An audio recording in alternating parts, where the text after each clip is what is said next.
जय हिंद दोस्तों आज लेक्चर 2 है एल्काइल हैलाइड्स का। हम लोग जहाँ से पिछले वाली वीडियो से ये पुनः चालू करते हैं। हम लोगों ने पढ़ा कि हेलो एल्केन्स और हेलो एरेन्स क्या है। तो जो हेलो एल्केन्स होते हैं वो हाइड्रोजन का विस्थापन किसी हैलाइड्स परमाणु के द्वारा होता है। अगर खुली श्रृंखला में है,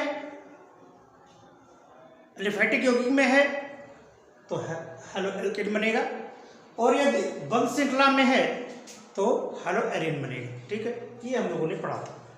अब देखिए, हेलो एल्केन को एल्किल हैलाइड्स और हेलो एरेन को एरिल हैलाइड्स भी कहते हैं।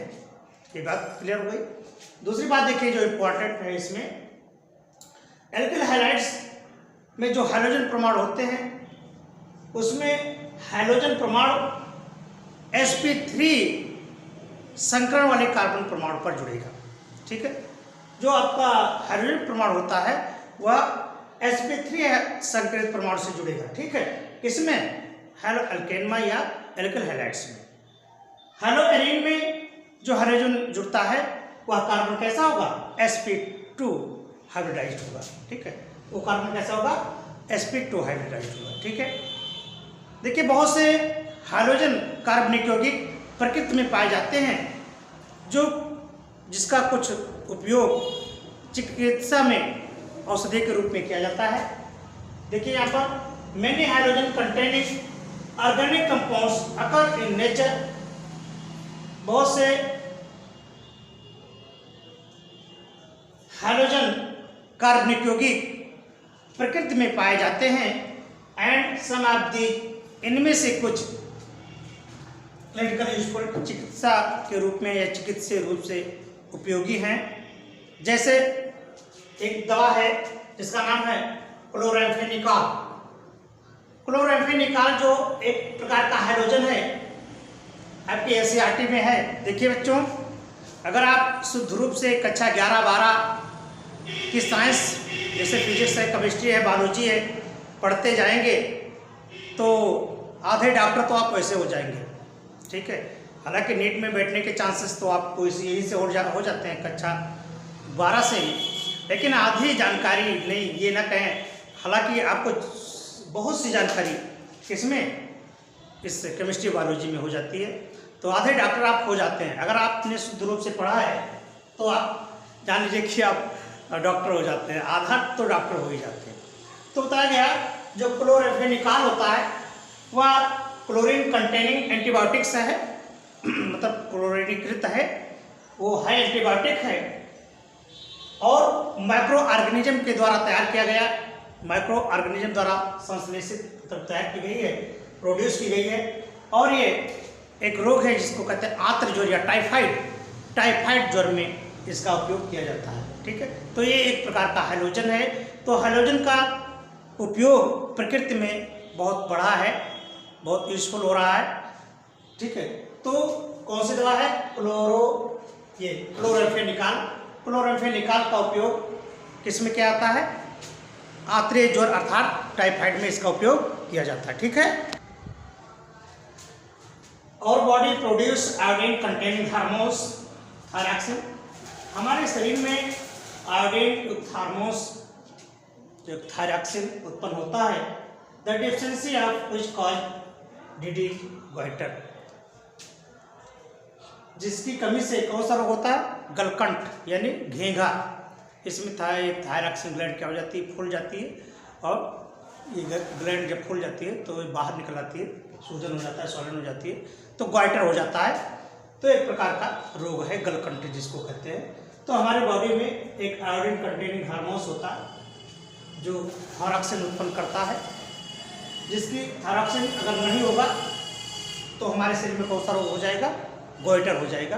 ठीक है, इसलिए हम लोग हमारी सरकार या हमसे लोग आयोडीन युक्त नमक खाने का प्रयत्न करते हैं। हमारी सरकार भी ये सोचती है कि आयोडीन युक्त नमक ज़्यादा से ज़्यादा खाया जाए। ठीक है, अगला देखिए, तो आयोडीन की कमी, आयोडीन कहाँ से प्राप्त हो, मतलब वो नमक से प्राप्त होते हैं। आयोडीन युक्त नमक आपको खाना होगा तो गोइटर की संभावना नहीं होगी। अगला देखिए, नेक्स्ट पॉइंट है सिंथेटिक हाइड्रोजन कंपाउंड्स क्लोरोक्विन्स। क्लोरोक्विन्स का नाम तो आपने सुना होगा। एक संश्लेषित दवा है जिसको क्लोरोक्विन कहते हैं, जो मलेरिया के ट्रीटमेंट के लिए बहुत ही लाभदायक होती है। तो ये एक प्रकार का हाइड्रोजन ही है। तो कहने का मतलब है संश्लेषित जो आपका क्लोरोक्विन होते हैं, हाइड्रोजन कंपाउंड्स होते हैं, ये मलेरिया के उपचार में बहुत ही उपयोगी है। Synthetic hydrogen compounds chloroquine is used for the treatment of malaria.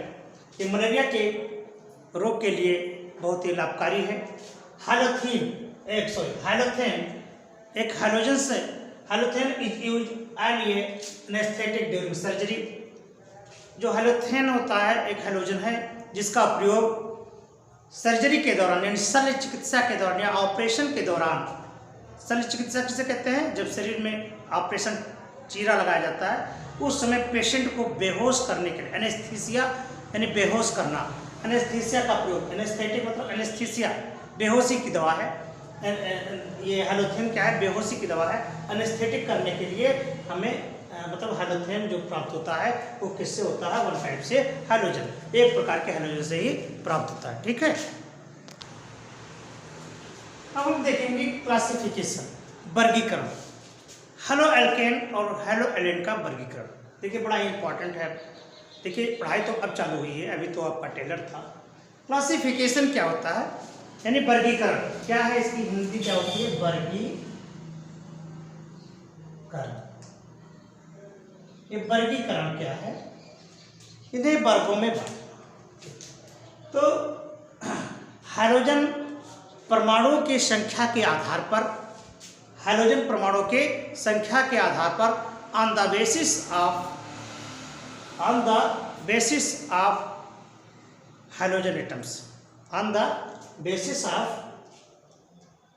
Hydrogen atoms, ठीक है, on the basis of number of hydrogen atoms. ठीक है, तो ये जो वर्गीकरण है किसके ऊपर, बेसिस ऑफ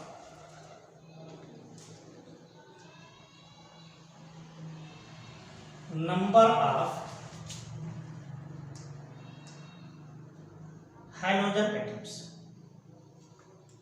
हाइड्रोजन परमाणुओं के संख्या के आधार पर वर्गीकरण करना।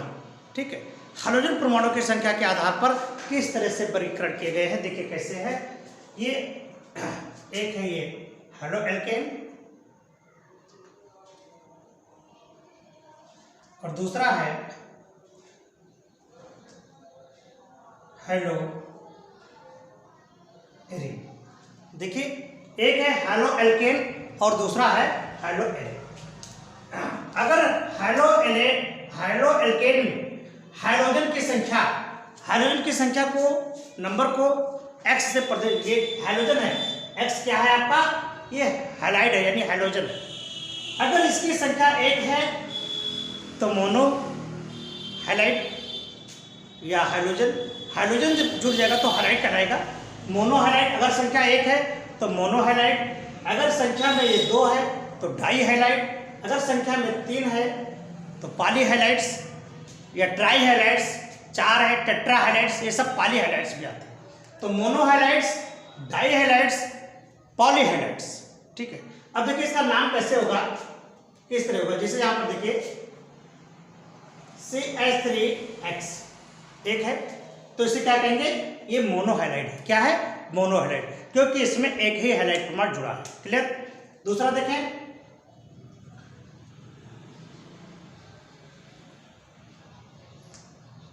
ये देखिए 2 हैलाइड परमाणु इसमें जुड़े हुए हैं तो क्या हो जाएगा, ये है डाई हैलाइड। क्या है, डाई हैलाइड। अगला देखें,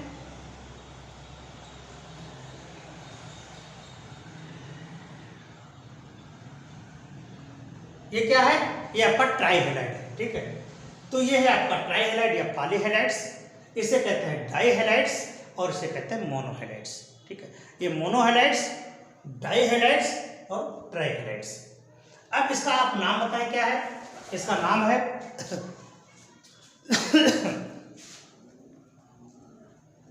इसके स्थान पर अगर आप कोई जोड़ते हैं तो यहां पर देखिए ए मोनो एल्केन हो जाएगा, di halo alkanes, mono halo alkanes, di halo alkanes और ट्राई हेलो एल्केन्स, ये आपके हैं।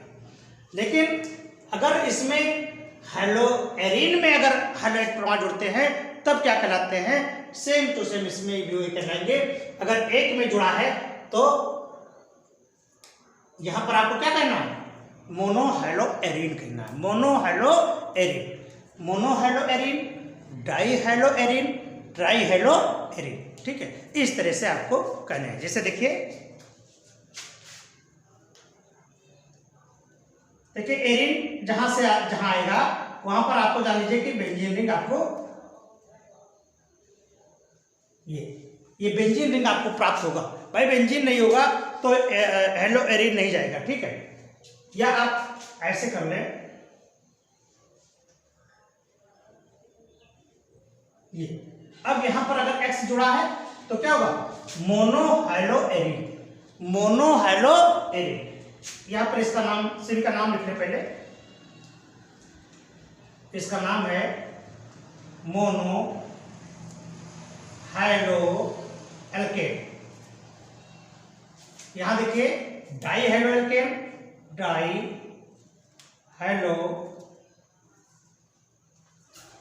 एल्केन, और ये है ट्राई हेलो एल्केन।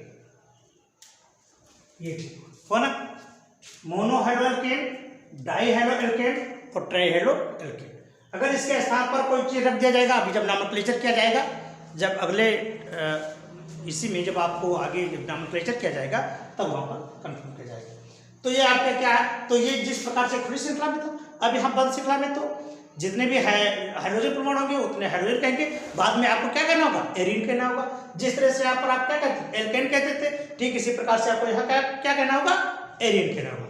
तो एक हाइड्रोजन परमाणु है तो इसका नाम होगा मोनो हाइड्रो एरीन। ठीक है, मोनो हाइड्रो एरीन। ठीक है, दूसरा देखिए,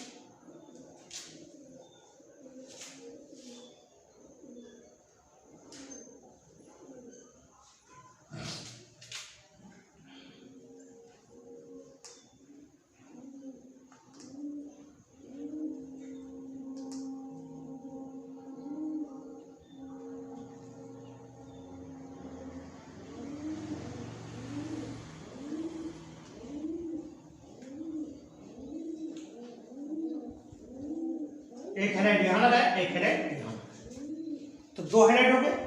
तो इसको क्या कहेंगे? डाई मोनो हेलो खत्म हो गया। मोनो माने देखिए यहां पर आप एक चीज कंफर्म कर लें, मोनो का अर्थ होता है एक, मोनो माने एक, मोनो का अर्थ ही वन होता है।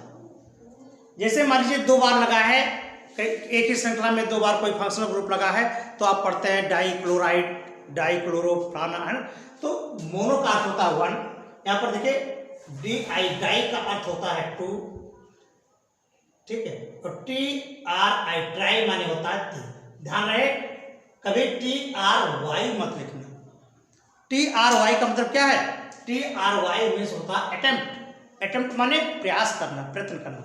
टी आर आई माने तीन। ठीक है, फिर चार श्रृंखला हो गई, चार होगा तो टेट्रा, पेंटा, है ना। इस तरह से आपका मतलब नंबर ऑफ एटम्स जाएगा। नंबर ऑफ एटम्स होते हैं कि कितने एटम्स इसमें जुड़े होते हैं। ठीक है, तो ठीक यही प्रकार से है। हाइड्रोजन कितने हैं आपके? एक है, इसलिए हुआ mono high-low, mono hydrogen, mono high-low है ना, तो मोनो हाइलो एरीन। भाई मोनो हाइलो है यानी एक हैलाइड परमाणु है और किस पर है? एरीन पर है, तो मोनो हाइलो एरीन। यहां पर देखिए कितने हैं? दो हैं, तो इसे कहेंगे डाई। डाई माने दो, क्या है? हाइड्रो है, हाइड्रोजन है, डाई हाइड्रो एरीन इस पर है, श्रृंखला में है। ठीक है, अगला देखिए,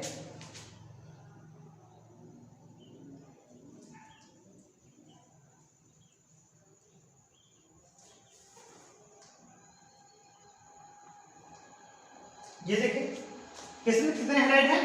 तीन हैलाइड परमाणु है। तो जब तीन हैलाइड परमाणु होंगे तो क्या कहेंगे? Try high-low arene. ट्राई माने तीन, हाइलो माने हाइड्रोजन परमाणु, एक्स, और किस पर होंगे? एरिन पर है तो इसे कहेंगे ट्राई हेलो एरिन। यहाँ पर लिख रहे हैं ट्राई हेलो एरिन। ठीक है, तो आपने वर्गीकरण क्या सीखा? Basis of number of halogen atoms. Halogen के संख्या के आधार पर, हैलोजन परमाणु की संख्या के आधार पर आपने देखा कि हेलो एल्केन और हेलो एरिन में इसका नाम किस तरह से हो जाता है। ठीक है, अगर एल्केन में नाम है तो उसका नाम 1 2 3 है तो मोनोडाइट्राई टेट्रा पॉली करके लिखेंगे, और अगर एरिन में है तो एरिन में मोनोडाइट्राई टेट्रा करके लिखेंगे। लेकिन अगर एरिन में लिखना है आपको तो बाद में आपको एरिन लगा देना है, और एल्केन में लगा रहा है तो बाद में आपको एल्केन लगा देना है, बस सही अंतर करना है। ठीक है, अब हम लोग पढ़ते हैं अगला देखिए। अब देखिए मोनोहैलो यौगिकों को, जो मोनोहैलो यौगिक होते हैं, मोनोहैलो यौगिकों को उस कार्बन के परमाणु से संकरण के आधार पर पुनः वर्गीकृत किया गया है। मोनोहैलो कंपाउंड्स में भी further classified according to the hybridization of the carbon atom to which the halogen is bonded। मोनोहाइड्रोजन यौगिकों को उस कार्बन के परमाणु के संकरण के आधार पर पुनः वर्गीकृत किया गया है। पुनः वर्गीकृत किया गया है, किया जा सकता है जिससे कि हाइड्रोजन परमाणु जुड़ा हुआ होता है। ठीक, तो जिससे हाइड्रोजन परमाणु जुड़ा हुआ होता है उसके आधार पर उसे पुनः वर्गीकृत किया गया है। देखिए वो कितने प्रकार के होते हैं, वह तो 2 ही प्रकार का होता है। पहला है sp3, पहला है, ये 2 प्रकार के होते हैं।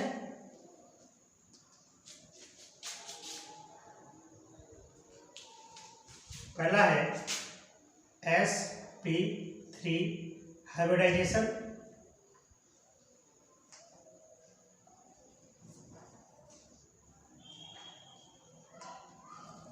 और दूसरा है sp2।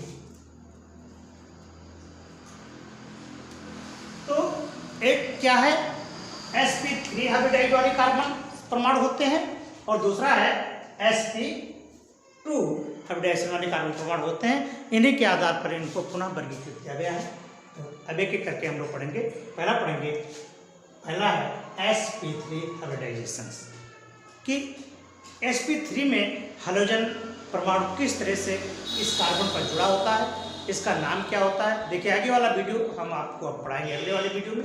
अगला वीडियो आपको बहुत ही कारगर होगा, आपके पढ़ने में बहुत ही लाभदायक होगा, जिसमें आपको बताया जाएगा कि हाइड्रोजन परमाणु sp3 संकरण कार्बन से किस तरह से जुड़ते हैं, सक्रिय कार्बन से किस तरह से जुड़ते हैं, primary halides, secondary halides, tertiary halides किस तरह से बनते हैं, वो हम आपको पढ़ाएंगे अगले वीडियो में। तब तक के लिए धन्यवाद।